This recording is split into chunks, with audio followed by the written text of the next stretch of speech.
No, I've got it marked. And it says at the time of the new moon, a sacred festival was celebrated in Israel. A paragraph before yours, George. That's yeah. That's a page back on mine, but okay, whatever. Okay, let him get on. Take just a minute and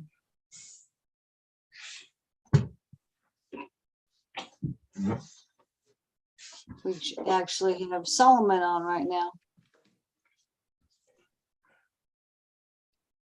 That's sad.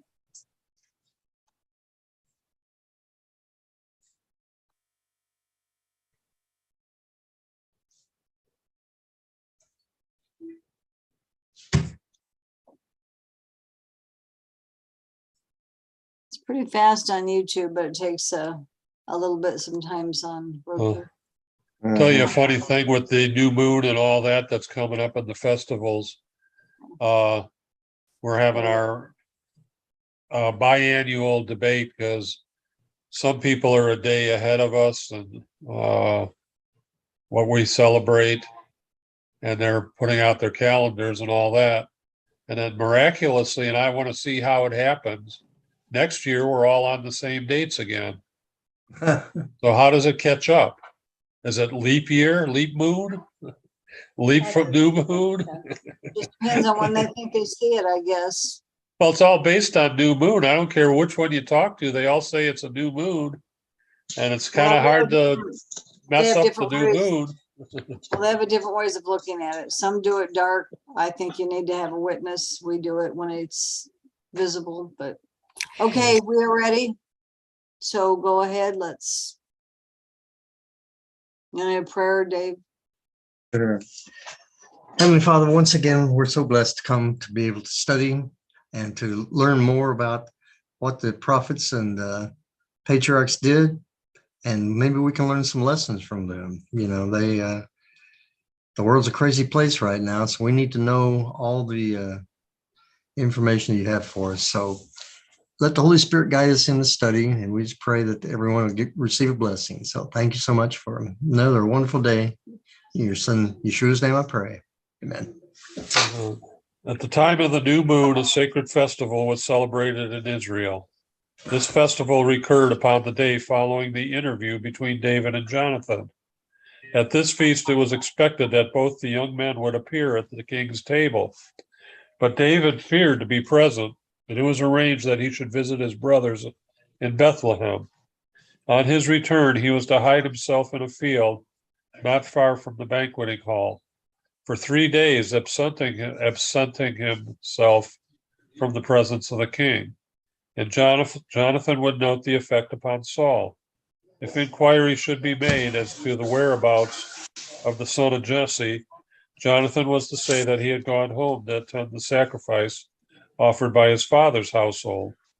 If no angry demonstrations were made by the king, but he should answer, "It is well," then it would be safe for David to return to the court.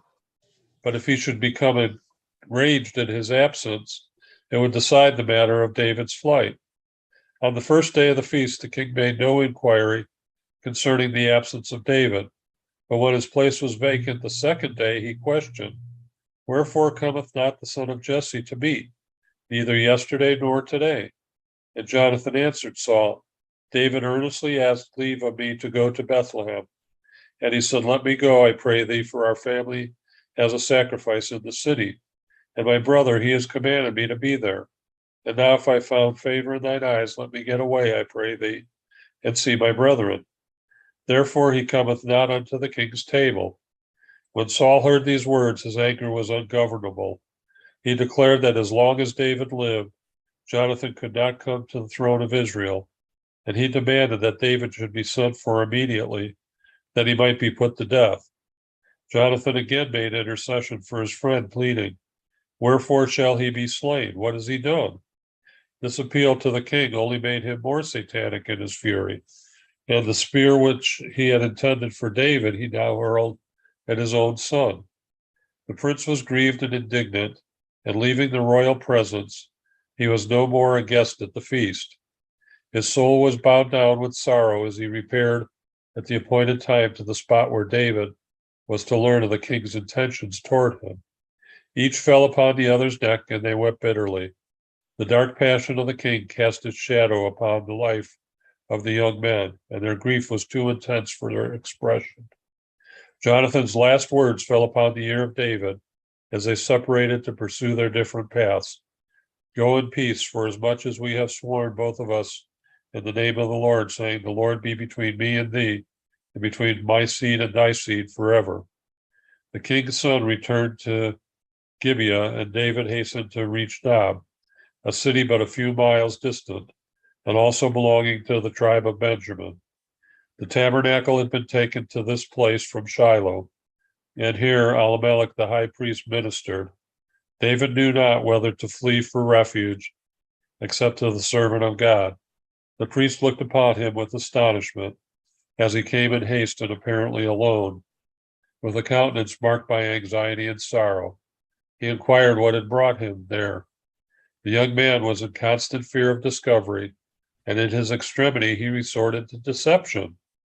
David told the priest that he had been sent by the king on a secret errand, one which required the utmost expedition.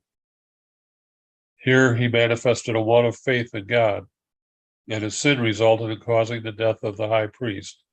Had the facts been plainly stated, Ahimelech would not have known what course to pursue, or would have known what course to pursue to preserve his life. God requires that truthfulness shall mark his people, even in the greatest peril. David asked the priest for 5 loaves of bread. There was nothing but hallowed bread in the possession of the man of God, but David succeeded in removing his scruples and obtained the bread to satisfy his hunger. A new danger now presented itself. Doeg, the chief of Saul's herdsmen, who had professed the faith of the Hebrews, was now paying his vows in the place of worship. At sight of this man, David determined to make haste to secure another place of refuge and to obtain some weapon with which to defend himself if defense should become necessary. He asked Ahimelech for a sword and was told that he had none except the sword of Goliath, which had been kept as a relic in the tabernacle. David replied, "There is none like that. Give it to me. Give it me." His courage revived as he grasped the sword that he had once used in destroying the champion of the Philistines. David fled to Achish, the king of Gath, for he felt that there was more safety in the midst of the enemies of his people than in the dominions of Saul. But it was reported to Achish that David was the man who had slain the Philistine champion years before, and now he who had sought refuge with the foes of Israel found himself in great peril. But feigning madness, he deceived his enemies and thus made his escape.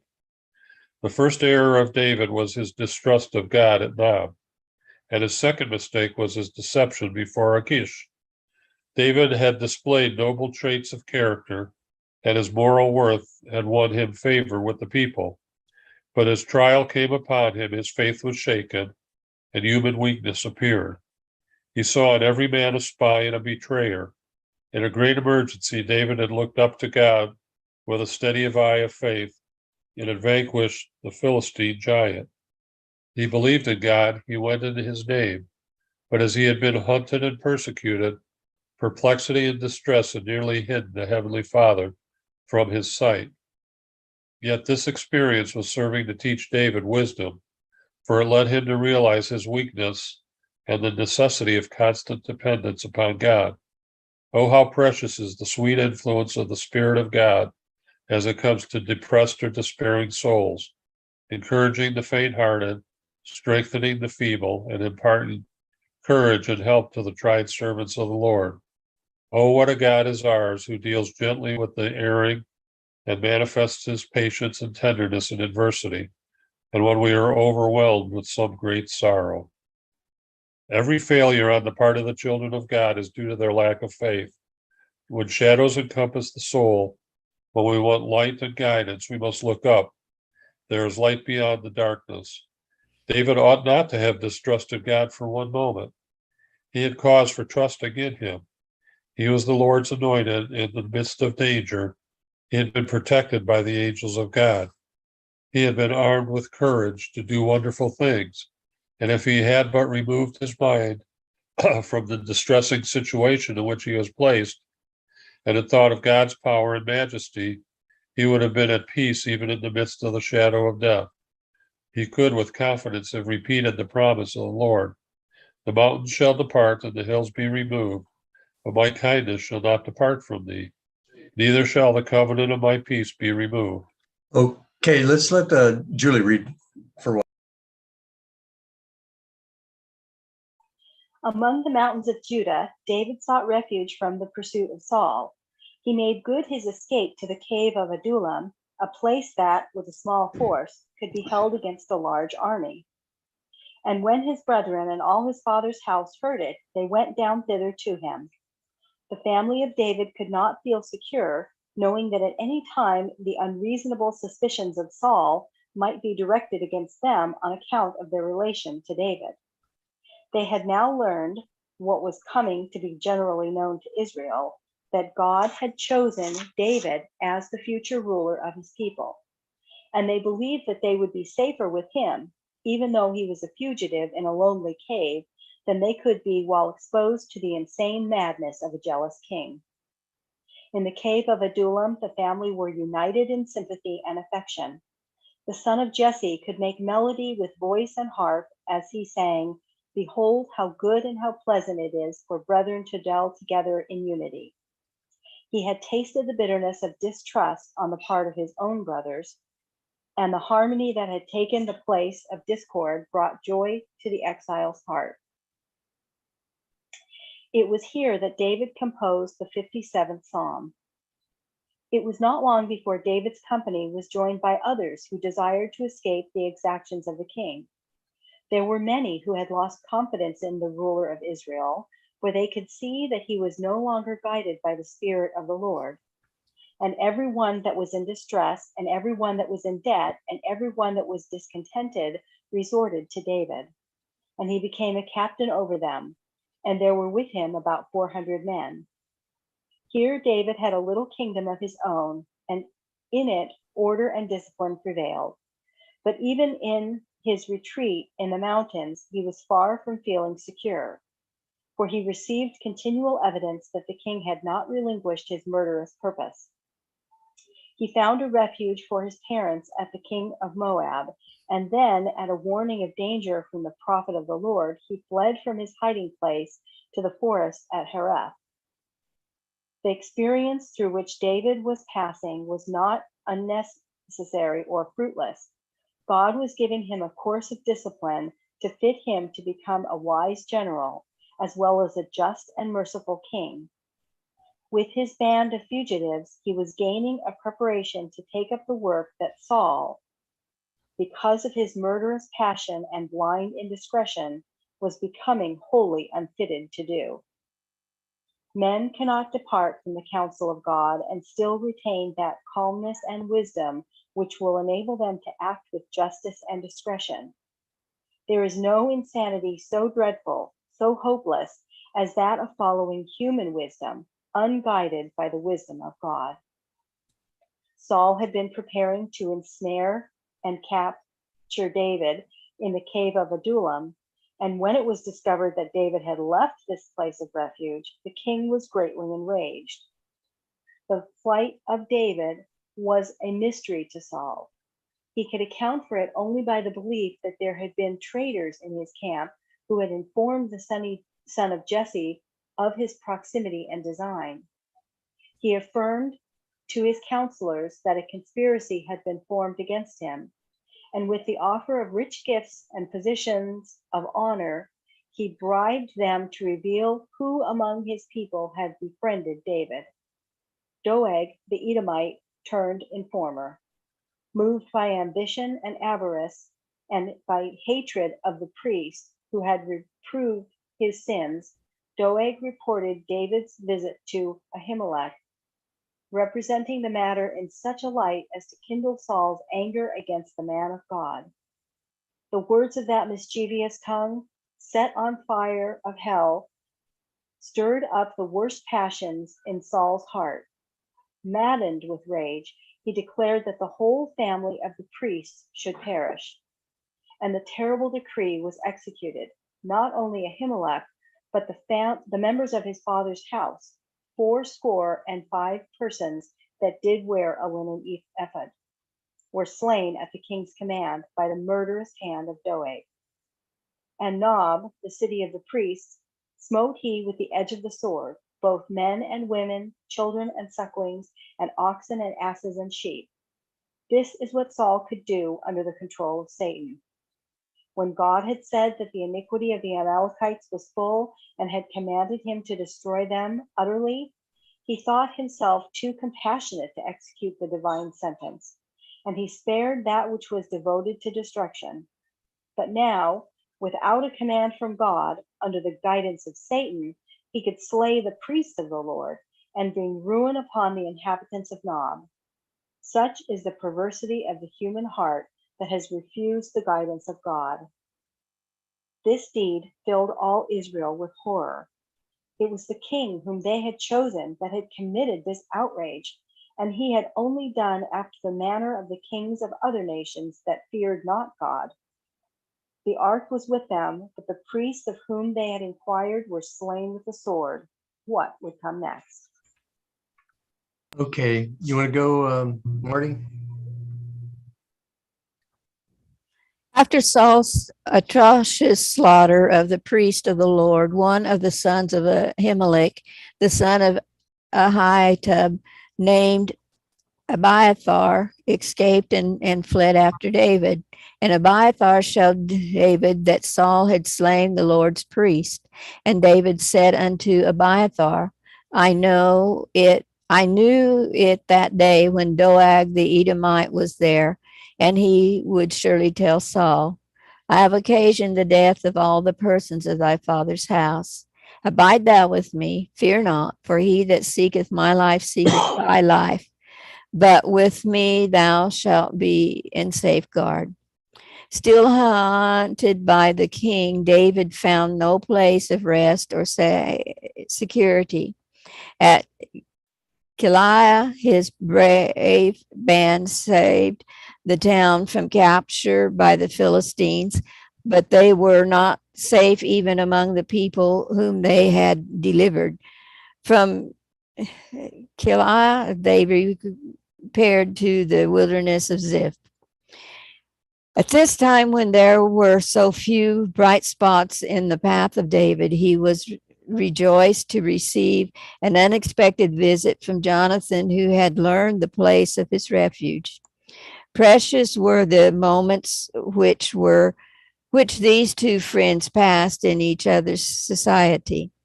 They related their varied experiences, and Jonathan strengthened the heart of David, saying, Fear not, for the hand of Saul my father shall not find thee, and thou shalt be king over Israel, and I shall be next unto thee, and thou also Saul my father knoweth.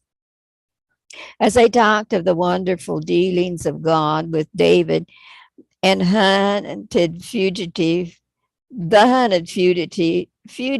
was greatly encouraged.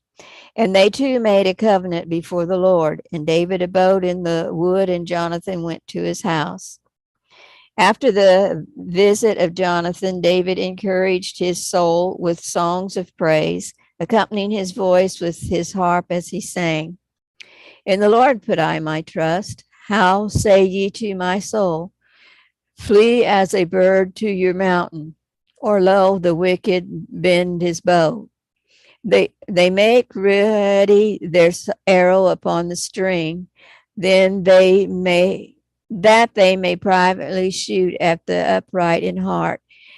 If the foundations be destroyed, what can the righteous do? The Lord is in his temple. The Lord's throne is in heaven. His eyes behold, his eyelids try the children of men. The Lord trieth the righteous, but the wicked and him that loveth violence his soul hateth. The Ziphites, into whose wild regions David went from Keilah, sent word to Saul and Gibeah that they knew where David was hiding, and that they would guide the king to his retreat.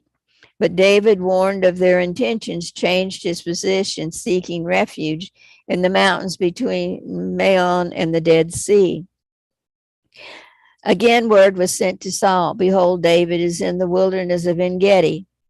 Then Saul took the 1,000 chosen men out of all Israel and went to seek David and his men upon the rocks of the wild goats. David had only 600 men in his company, while Saul advanced against him with an army of 3,000. In a secluded cave, the son of Jesse and his men waited for the guidance of God as to what should be done.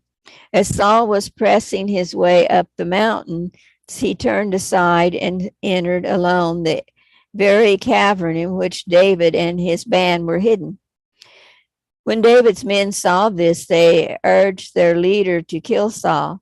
The fact that the king was now in their power was interpreted by them as certain evidence that God himself had delivered the enemy into their hand, that they might destroy him. David was tempted to take this view of the matter, but the voice of conscience spoke to him, saying, touch not the anointed of the Lord. David's men were still unwilling to leave Saul in peace, and they reminded their commander of the words of God. Behold, I will deliver thine enemy into thine hand, that thou mayest do to him as it shall seem good unto thee. Then David arose and cut off the skirt of Saul's robe privately, but his conscience smote him afterward, because he had even marred the garment of the king. Saul rose up and went out of the cave to continue his search, when the voice fell upon his startled ear, saying, my lord the king. He turned to see who was addressing him, and lo, it was the son of Jesse, the man whom he had so long desired to have in his power, that he might kill him. David bowed himself to the king, acknowledging him as his master. Then he addressed Saul in these words, wherefore hearest thou men's words, saying, behold, David seeketh thy hurt.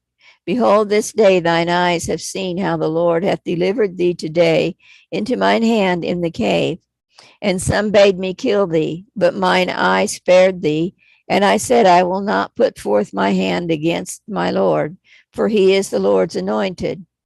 Moreover, my father, see, yea, that the skirt of thy robe in my hand, for in that I cut off the skirt of thy robe and killed thee not.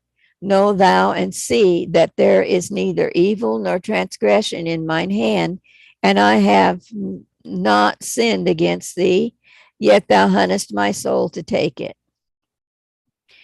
When Saul heard the words of David, he was humbled and could not but admit their truthfulness. His feelings were deeply moved as he realized how completely he had been in the power of the man whose life he sought. David stood before him in conscious innocence. With a softened spirit, Saul explained, is this thy voice, my son David? And Saul lifted up his voice and wept. Then he declared to David, thou art more righteous than I, for thou hast rewarded me good, whereas I have rewarded thee evil. For if a man find his enemy, will he let him go well away? Wherefore the Lord reward thee good for that thou hast done unto me this day. Now, behold, I know well that thou shalt surely be king, and that the kingdom of Israel shall be established in thine hand.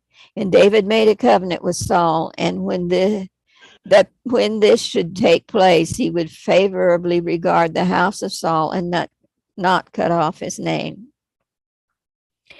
Knowing what he did of Saul's past course, David could put no confidence in the assurances of the king, nor hope that his penitent condition would long continue. So when Saul returned to his home, David remained in the strongholds of the mountains. The enemy that is cherished toward the servants of God by those who have yielded to the power of Satan changes at times to a feeling of reconciliation and favor, but the change does not always prove to be lasting.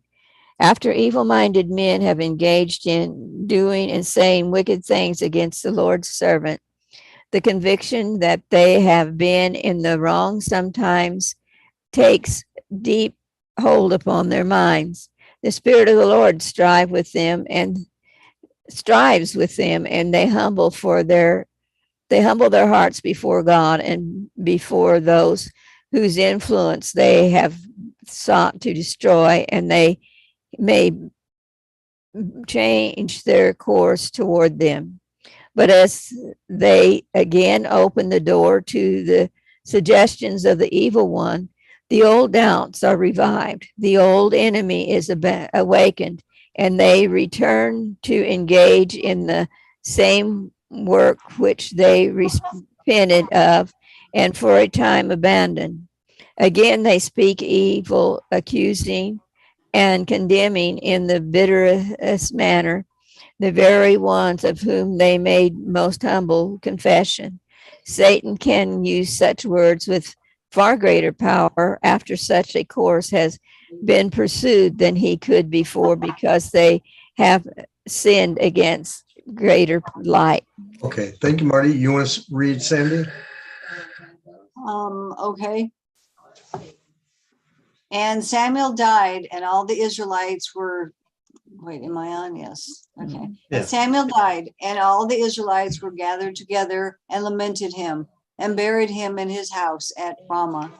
The death of Samuel was regarded as an irreparable loss by the nation of Israel. A great and good prophet and an eminent judge had fallen in death, and the grief of the people was deep and heartfelt. From his youth up, Samuel had walked before Israel in the integrity of his heart. Although Saul had been the acknowledged king, Samuel had wielded a more powerful influence than he, because his record was one of faithfulness, obedience, and devotion. We read that he judged Israel all the days of his life. As the people contrasted the course of Saul with that of Samuel, they saw what a mistake they had made in desiring a king that they might not be different from the nations around them. Many looked with alarm at the condition of society, fast becoming leavened with irreligion and godliness. Sound familiar? Godlessness. The example of their ruler was exerting a widespread influence, and well might Israel mourn that Samuel, the prophet of the Lord, was dead. The nation had lost the founder and president of its sacred schools, but that was not all. It had lost him to whom the people had been accustomed to go with their great troubles.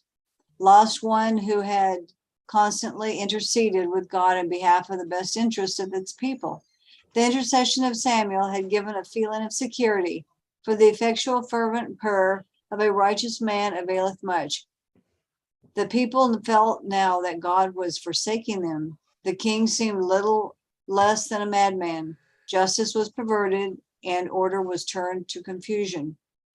It was when the nation was racked with internal strife, when the calm, God-fearing counsel of Samuel seemed to be most needed, that God gave his aged servant rest. Bitter were the reflections of the people as they looked upon his quiet resting place and remembered their folly in rejecting him as their ruler, for he had so close a connection with heaven that he seemed to bind all Israel to the throne of Jehovah. It was Samuel who had taught them to love and obey. But now that he was dead, the people felt that they were left to the mercies of a king who was joined to Satan and who would divorce the people from God in heaven. David could not be present at the burial of Samuel, but he mourned for him as deeply and tenderly as a faithful son could mourn for a devoted father. He knew that Samuel's death had broken another bond of restraint from the actions of Saul, and he felt less secure than when the prophet lived. While the attention of Saul was engaged in mourning for the death of Samuel, David took the opportunity to seek a place with greater security. So he fled to the wilderness of Paran. It was here that he composed the 120 and 21st Psalms. In these desolate wilds, realizing that the prophet was dead and the king was his enemy, he sang, "My help cometh from the Lord, which made heaven and earth. He will not suffer thy foot to be moved. He that keepeth thee will not slumber. Behold, he that keepeth Israel shall neither slumber nor sleep. The Lord shall preserve thee from all evil. He shall preserve thy soul. The Lord shall preserve thy going out and thy coming in from this time forth and even forevermore. That's Psalms 121, 2-8. While David and his men were in the wilderness of Paran, they protected from the depredations of marauders, the flocks and herds of a wealthy man named Nabal, who had vast possessions in that region. Nabal was a descendant of Caleb, but his character was churlish and niggardly. It was the time of sheep shearing, a season of hospitality. David and his men were in sore need of provisions, and in accordance with the custom of the times, the son of Jesse sent 10 young men to Nabal, bidding them greet him in their master's name. And he added, Thus shall ye say to him that liveth in prosperity, Peace be both to thee, and peace be to thine house, and peace be unto all that thou hast. And now I have heard that thou hast shearers. Now thy shepherds which were with us, we hurt them not, neither was there aught missing unto them, all the while they were in Carmel, not Mount Carmel, but a place in the territory of Judah, near the hill town of Maon. Ask thy good men, and they will show thee. Wherefore let the young men find favor in thine eyes, for we come in a good day. Give, I pray thee, whatsoever cometh to thine hand, and to thy servants, and to thy son David. David and his men had been like a wall of protection to the shepherds and flocks of Nabal. And now this rich man was asked to furnish from his abundance some relief to the necessities of those who had done him such valuable service. David and his men might have helped themselves from the flocks and herds, but they did not. They behaved themselves in an honest way. Their kindness, however, was lost upon Nabal. The answer he returned to David was indicative of his character. Who is David, and who is the son of Jesse? There be many servants nowadays that break away every man from his master. Shall I then take my bread, any my water, and my flesh that I have killed for my shearers, and give it unto men whom I know not whence they be? When the young men returned empty-handed and related the affair to David, he was filled with indignation. He commanded his men to equip themselves for an encounter, for he had determined to punish the man who had denied him what was his right and had added insult to injury.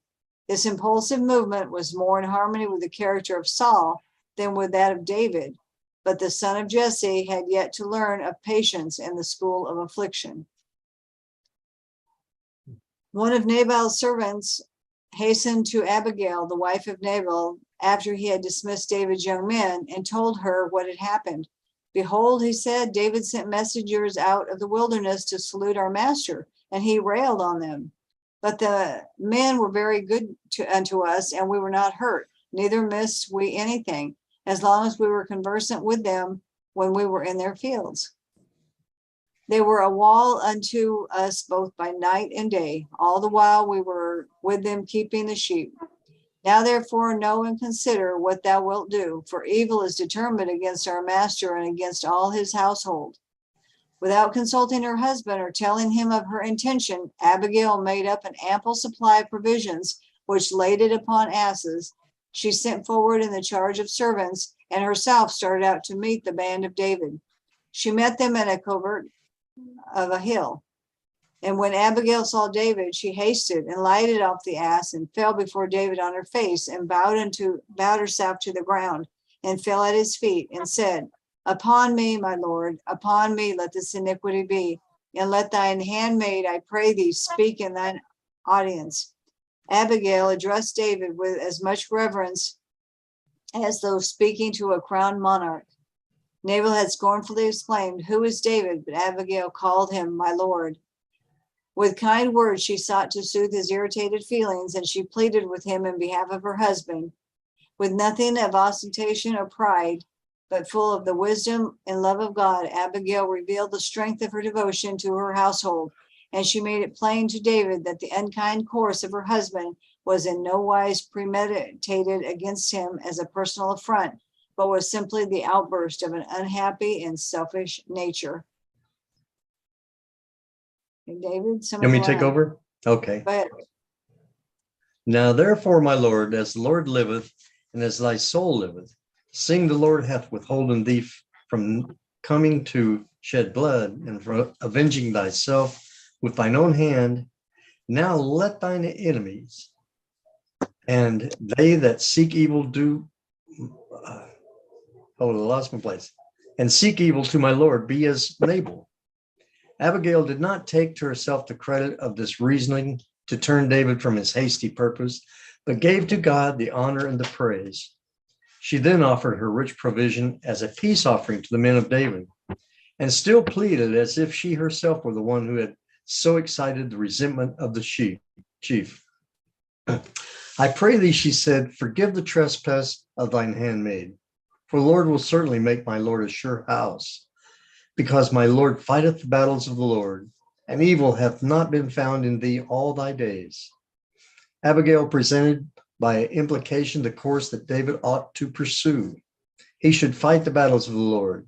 He was not to seek revenge for personal wrongs, even though persecuted as a traitor.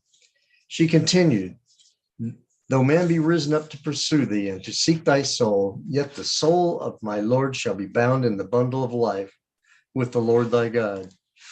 And it shall come to pass when the Lord shall have done to my Lord according to all the good that he has spoken concerning thee, and shall have appointed thee prince over Israel, that this shall be no grief unto thee, nor offense of heart unto my Lord, either that thou hast shed blood causeless, or that my Lord hath avenged himself.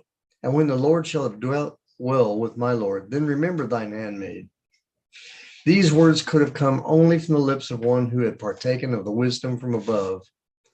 The piety of Abigail, like the fragrance of a flower, breathed out all unconsciously in face and word and action. The spirit of the Son of God was abiding in her soul. Her speech, seasoned with grace and full of kindness and peace, shed a heavenly influence. Better impulses came to David, and he trembled as he thought what might have been the consequences of his rash purpose. Blessed are the peacemakers, for they shall be called the children of God. Matthew 5:9. With that, there were many more like this woman of Israel who would soothe the irritated feelings, prevent rash impulses, and quell great evils of words of calm and well-directed wisdom. A consecrated Christian life is ever shedding light and comfort and peace. It's characterized by purity, tact, simplicity, and usefulness. It's controlled by that unselfish love that sanctifies the influence. It is full of Christ and leaves a track of light wherever its possessor may go. Abigail was a wise reprover and counselor. David's passion died away under the power of her influence and reasoning. He was convinced that he had taken an unwise course and had lost control of his own spirit. With a humble heart, he received the rebuke in harmony with his own words. Let the righteousness smite me. It shall be a kindness, and let him reprove me. It shall be an excellent oil. He gave thanks and blessings because she advised him righteously. There are many who, when they are reproved, think it praiseworthy if they receive the rebuke without becoming impatient. But how few take reproof with gratitude of heart, and bless those who seek to save them from pursuing an evil course. When Abigail returned home, she found Nabal and his guests in the enjoyment of a great feast, which they had converted into a scene of drunken revelry. Not until the next morning did she relate to her husband what had occurred in her interview with David. Nabal was a coward at heart, and when he realized how near his folly had brought him to a sudden death, he seemed smitten with paralysis. Fearful that David would still pursue his purpose of revenge, he was filled with horror and sank down in a condition of helpless insensibility. After 10 days, he died. The life that God had given him had been only a curse to the world. In the midst of his rejoicing and making merry, God had said to him, as he said to the rich man of the parable, this night thy soul shall be required of thee. David afterwards married Abigail. He was already the husband of one wife, but the custom of the nations of his time had perverted his judgment and influenced his actions. Even great and good men have erred in following the practices of the world. The bitter result of marrying many wives was sorely felt throughout all the life of David. After the death of Samuel, David was left in peace for a few months. Again, he repaired to the solitude of the Ziphites. But these enemies, hoping to secure the favor of the king, informed him of David's hiding place. This intelligence aroused the demon of passion that had been slumbering in Saul's breast. Once more, he summoned his men of arms and led them out in pursuit of David. But friendly spies brought tidings to the son of Jesse that Saul was again pursuing him. And with a few of his men, David started out to learn the location of his enemy. It was night when, cautiously advancing, they came upon the encampment and saw before them the tents of the king and his attendants. They were unobserved, for the camp was quiet in slumber. David called upon his friends to go with him into the very midst of the foe. In answer to his questions, "Who will go down with me to Saul to the camp?" Abishai promptly responded, "I will go down with thee." Hidden by the deep shadows of the hills, David and his attendant entered the encampment of the enemy. As they sought to ascertain the exact number of their foes, they came upon Saul sleeping, his spear stuck in the ground, and a cruse of water at his head. Beside him lay Abner, his chief commander, and all around them were the soldiers locked in slumber. Abishai raised his spear and said to David, "God hath delivered thine enemy into thine hand this day. Now therefore let me smite him." Hang on. "I pray thee with the spear even to the heart at once, and I will not smite him the second time." He waited for the word of permission, but there fell upon his ear the whispered words, "Destroy him not, for who can stretch forth his hand against the Lord's anointed and be guiltless? As the Lord liveth, the Lord shall smite him, or his day shall come to die, or he shall descend into battle and perish. The Lord forbid that I should stretch forth my hand against the Lord's anointed. But I pray thee, take thou now the spear that is at his bolster and the cruse of water, and let us go." So David took the spear and the cruse of water from Saul's bolster, and they gat them away, and no man saw it, nor knew it, neither awaked, for they were all asleep, because a deep sleep from the Lord was fallen upon them. How easily the Lord can weaken the strongest, remove prudence from the wisest, and battle the skill of the most watchful. When David was at a safe distance from the camp, he stood on top of a hill and cried with a loud voice to the people and to Abner, saying, "Art not thou a valiant man? And who is like to thee in Israel? Wherefore then hast thou not kept the Lord thy king? For there came one of the people in to destroy the king, thy Lord. This thing is not good that thou hast done. As the Lord liveth, ye are worthy to die, because ye have not kept your master, the Lord's anointed. And now see where the king's spear is and the cruse of water that was at his bolster." And Saul knew David's voice and said, "Is this thy voice, my son David?" And David said, "It is my voice, my Lord, my king." And he said, "Wherefore doth thy Lord thus pursue after his servant? For what have I done? Or what evil is in mine hand? Now therefore I pray thee, let my Lord the king hear the words of his servant." Again the acknowledgement fell from the lips of the king. "I have sinned. Return, my son David, for I will no more do thee harm, because my soul was precious in thine eyes this day. Behold, I have played the fool and have erred exceedingly." And David answered and said, "Behold the king's spear, and let one of the young men come over and fetch it." Although Saul had made the promise, "I will no more do thee harm," David did not place himself in his power. This second instance of David's respect for his sovereign's life made a still deeper impression upon the mind of Saul and brought from him a more humble acknowledgement of his fault. He was astonished and subdued at the manifestation of such kindness. In parting from David, Saul exclaimed, "Blessed be thou, my son David. Thou shalt both do great things, and also shalt still prevail."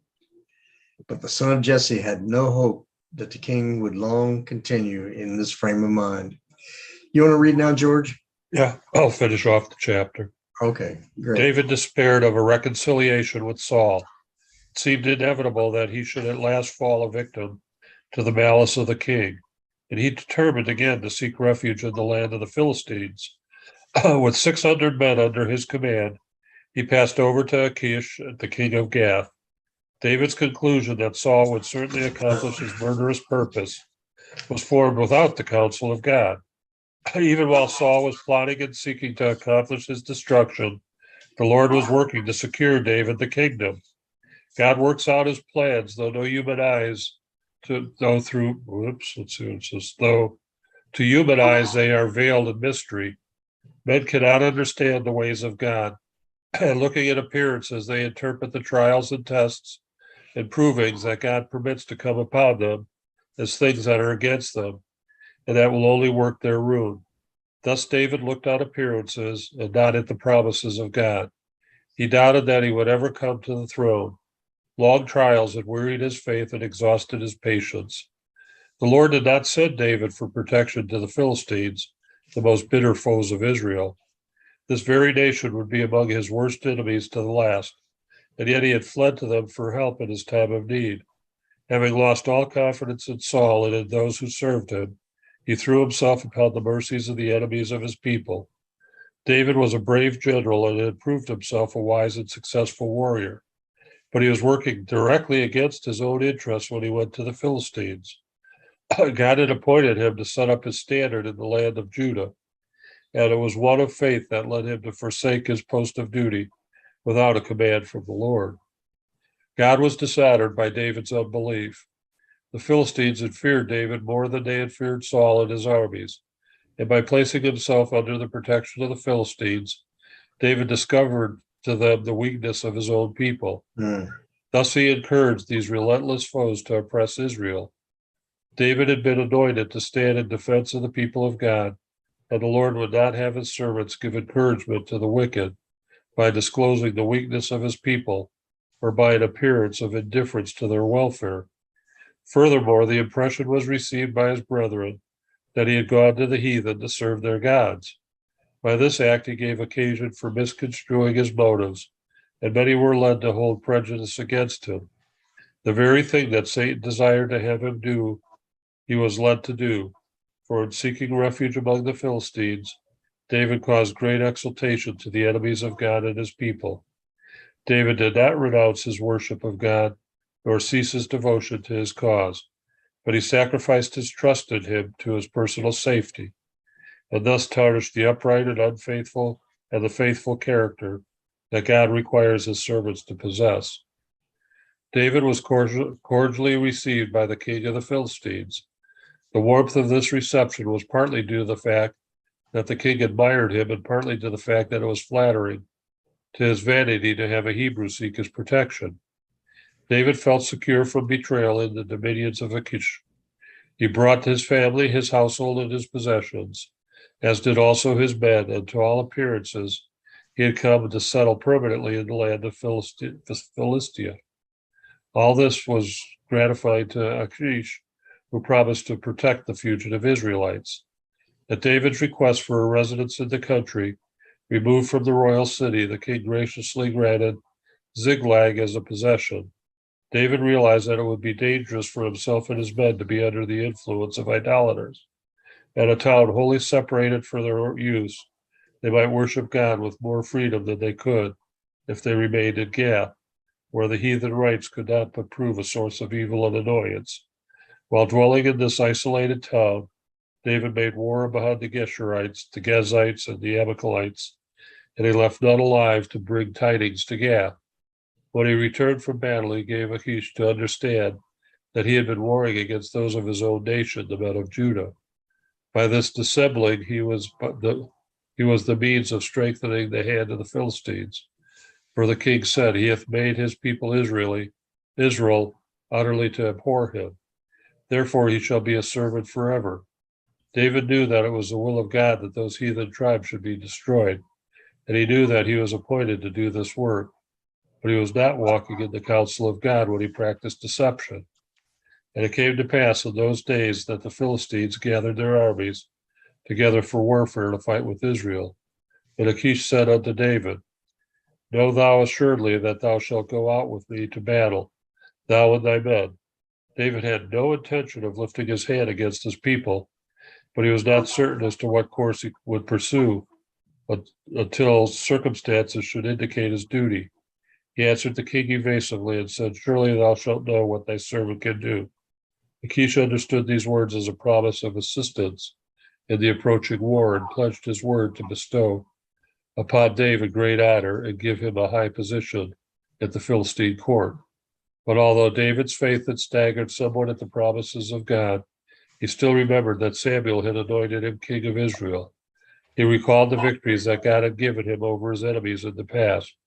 He reviewed the great mercy of God in preserving him from the hand of Saul and determined not to betray a sacred trust. Even though the king of Israel had sought his life, he would not join his forces with the enemies of his people. Amen. Even the big King David got messed up and couldn't keep following the right way. Yeah. why I don't know. I don't know if I would trust going to my enemies for protection. Yeah, really. I think I'd rather face Saul than the Yeah. country of the Philistines. But Well, I think it shows how easy it is to decide that we're doing God's will without asking God what his will is. exactly, yeah. But the other thing that it shows is that David grew in his knowledge of God and his closeness with God. All of his imperfections that we see in the scriptures, we see how he was still repentant and he still desired to come back and follow the Lord. I mean, that's a good witness to all of us that have, not always done everything perfectly. Right. It's a Well, good one. yeah. It's a broad path to destruction. Yeah. So, yeah. And few people are willing to take the straight, narrow way instead of the broad, crooked one. Yeah. Yeah, and even just realize that when we make mistakes, just returning to the Lord and, Yeah. still seeking him. Yeah, because making a mistake is different than just deliberately messing up. There's forgiveness for the deliberate, but it's still the mistakes are different than actually doing it deliberately. Mm-hmm. He still had to show, even as king, he still had to show humility in being able to return to the Lord and asking for forgiveness and growing from it. So I think it's a good example to us. Absolutely. Well, I wanted to say, well, it's still live and everything, so nobody worries. I talked to Violet and she's fine. She had to go get a prescription. And you know how that goes. The doctor, it wasn't at where she needed it, and it's one she needs like now. So she had to all around and went all the way across town to get it. And she Wow. kind of forgot it was Wednesday because she had to do so much. But anyway, she'll be with us Sabbath. She's fine. Good. And of course, Carol is down with her sister, since her sister's husband passed away. She'll be with us Sabbath too, but that's why she's not here tonight. And Ed and Linda, I don't know if you're listening. We know you're not here. And then next week, I guess Barb and George might not be here, and Marty. The next couple of Wednesdays. I don't know if we'll see you Sabbaths, but anyway. Unless something unforeseen comes up, I'll only be gone Wednesday. Okay. Okay, and so we know, let me see what I have here. This coming Sabbath is Ed and Linda and Kimber. And then the 24th is going to be Abel and Donnie. Mhm. And on the 1st, Linda might have something if she can get something ready. We need somebody to have something. And then for the church part of it, I think we'll have some kind of testimonies when we're not going to make it like George, you say something for an hour, or Marty, just people can talk about how they found something. I don't know, just some kind of a testimony. for a few minutes and just, fill up the hour that way. And I think that's good. So then people listening can get to know you, and it'd be nice if we get more people to join us on here. I know there are people that watch it. Maybe it's the timing, but it's like, I know there are people that watch it. I see them and they talk to me. And if we're not on, they send me a note and I'm like, They're being didn't know shy. didn't know you were there. But anyway, so I think everything's going good and everything's fine here. Had all that Yeah. rain, but it's good. All the trees and flowers are happy. A lot of mud places, but it's not bad. It could have been a lot worse. Okay, So, yeah. and it's helping Lake Mead, and I don't know, probably gonna cover the mud up more bodies. I don't know.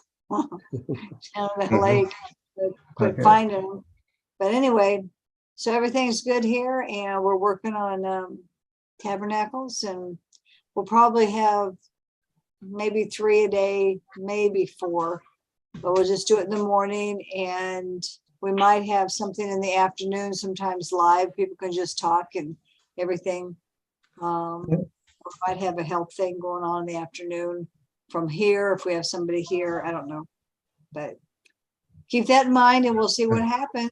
Anybody's ever out in this area, come and visit me. Yeah. I see Bob the frog. I'll go make sure he's out there again, didn't drown. Okay, He keeps leaving, but he comes back. yeah. George, you want to have closing prayer so Julie can get back to her garden? Sure, their garden, yeah. The mud, the mud and the bugs. Blessed are you, O Lord our God, creator of the universe. Thank you for this time together. Thank you for helping us all to spend the time with you. Be with us as we go about our business. Help us with our duties to be witnesses for you, that others will see you working through us, is our prayer in Yeshua's name. Amen. Amen. And be Amen. with all those who have lost loved ones and who are mourning. Yes. Amen. Hey, we'll see you guys Sabbath. All Hope right. you're around, Okey-dokey. Julie. All right. Thank you, everyone. Thank all you, right. Julie. All right. We'll see you.